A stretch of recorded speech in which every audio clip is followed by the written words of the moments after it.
Okay, so on to the next track in Tina's Harmony of Hearts, man, which has started off with a banger, man. We did a Rammstein song called Zeit, which means time.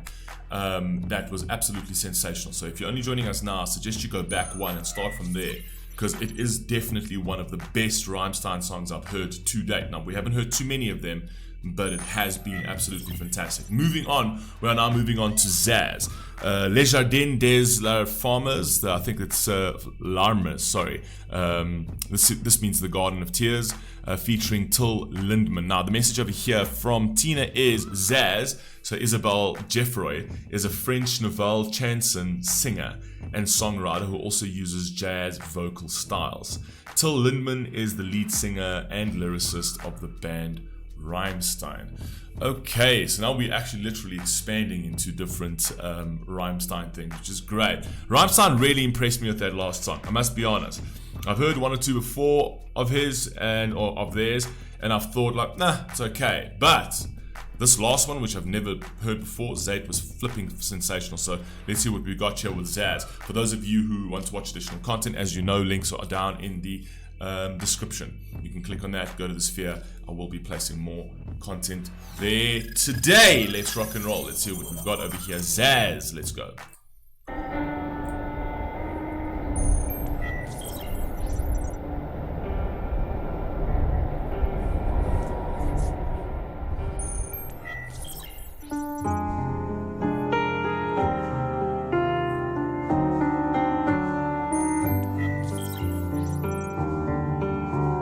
Chaque soir, j'entre avec toi dans ce petit jardin de larmes.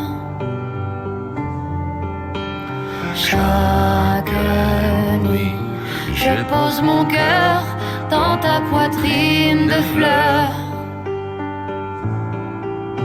Hier, ton baiser fut de miel, mais les fruits ont un goût de sel. Bonjour tristesse, tous les jours je me sens si seul avec toi. Je te déteste. Yo, the voices over here are absolutely fantastic. French is just it's just such a silky language. Such a silky language over here. So this over here kind of feels like, straight off the bat, I kind of feel where this is going. It's a relationship song. Obviously, it's a song about love, right? And it's almost sort of being cast into the desert, cast into the unknown, right? Whereas, which you literally said over there, where yesterday's kiss tasted like honey, but the fruit has gone salty. So it's literally falling out of love. It's a relationship that's going bad, right? And trying to like revive that relationship is possibly the meaning of why she's unburying the person that she loves, because that person might be buried in burden, like you don't actually know.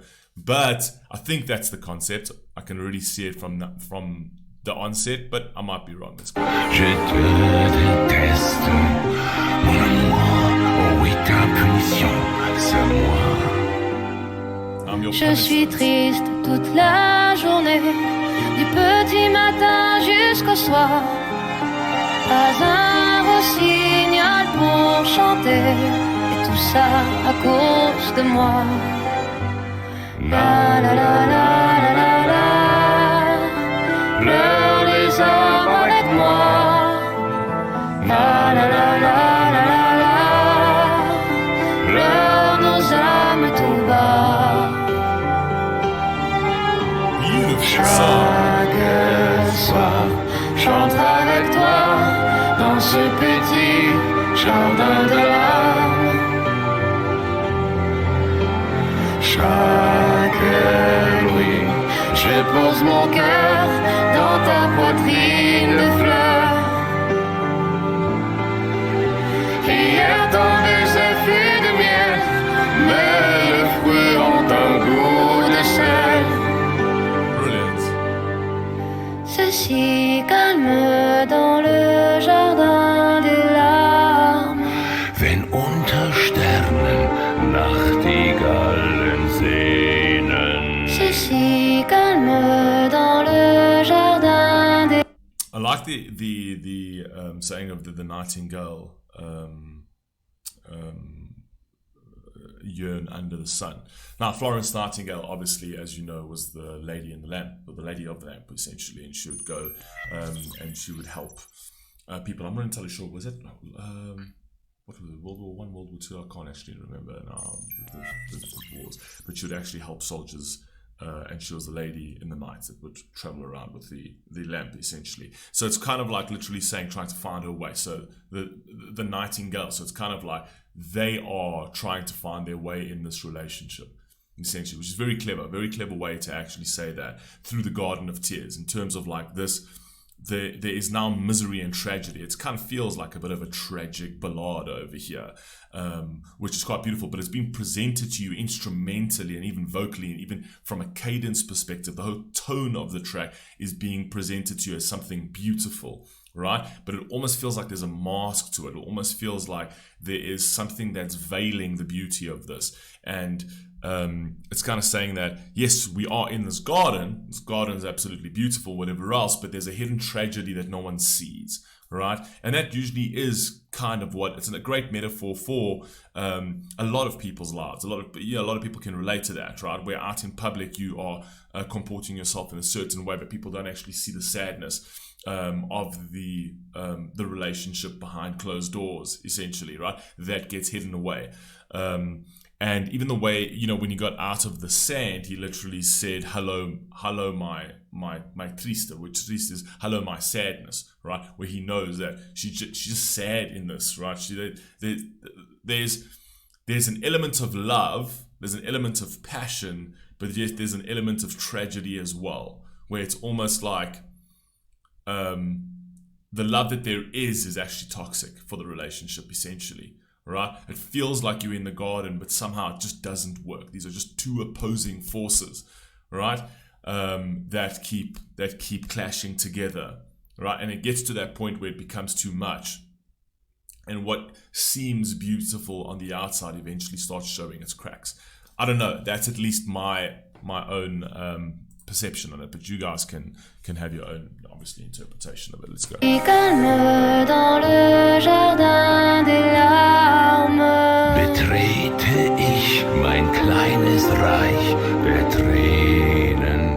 Dans ton petit royaume de larmes, toutes les nuits je pleure.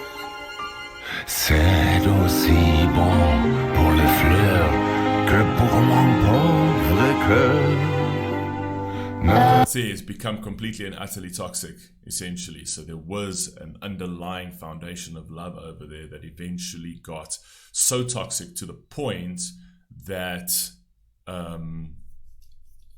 like this kind of thing gets like sort of conjured up. It's like, I wish he would just die. I wish he would just go away. I wish there would be a finality to this relationship. They actually landed up hating each other at the end of the day, where it's represented by her trying to strangle her, although he comes gently as if he's coming to embrace her, but then he tries to strangle her, and then she does the same thing, and then she slits his throat, essentially. So yeah, it's all gone downhill.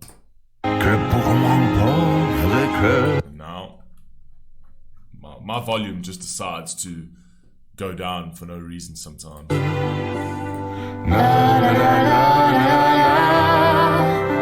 Pleure les arbres avec moi. La la la la la la la. Pleure nos âmes tout bas. Chaque soir, j'entre avec toi dans ce petit jardin de larmes.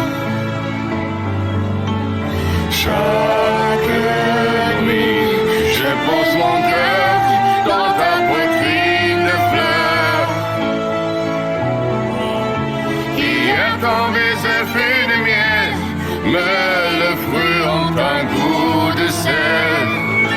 Hier quand les effets de miel, maintenant tu souris du ciel. C'est si calme dans le jardin des larmes.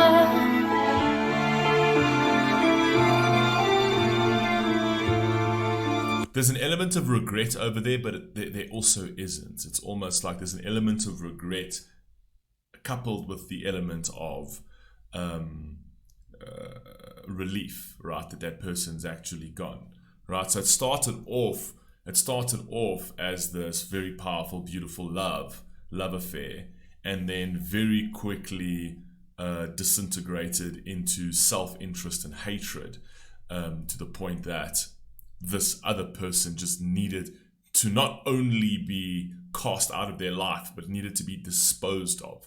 Do you know what I mean? So that they never come back. That's the whole sort of like representation of the, reburying the person, like literally taking them out of the ground because you killed that person, right? Having that moment of regret and then going and reburying it says it's actually good that you're dead, right? The toxicity was too much. You know what I mean? Anyway, carry on. Let me know if you agree with me in the comments.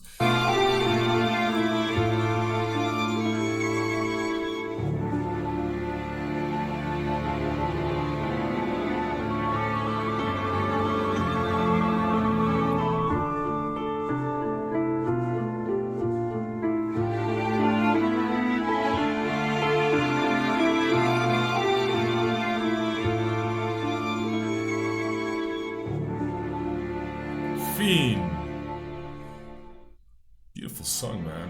Le Jardin des Larmes avec Zaz et Till Lindemann.